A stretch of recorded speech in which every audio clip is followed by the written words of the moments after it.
হয়েছে, শাহাদাত বরণ করেছে, সেই শহীদানদের গৌরবোজ্জ্বল তালিকার মধ্যেও আপনাদের রায়পুরা নরসিংদীর শহীদদের নাম রয়েছে। 2024 সালের জুলাই আগস্ট বিপ্লবে যে কয়েকজন তরুণ যুবকের তাজা প্রাণের বিনিময়ে বাংলার মানুষ স্বাধীনতা লাভ করেছে নতুন ভাবে, এদেশের মানুষ ফ্যাসিবাদ মুক্ত হয়েছে, এদেশের মানুষের বুকের উপর থেকে যুগের ফেরাউনি শাসনের অবসান ঘটেছে। সেই সকল বীর শহীদানদের মধ্যে অন্যতম আলোচিত একজন শহীদ হলো তাহমিদ ভুঁইয়া, আপনাদের রায়পুরা নরসিংদীর কৃতি সন্তান।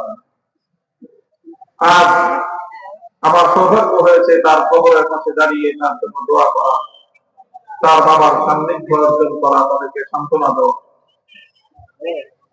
তো এভাবে আশা করি যে অতীতের মতো আগামী দিনেও আপনারা যে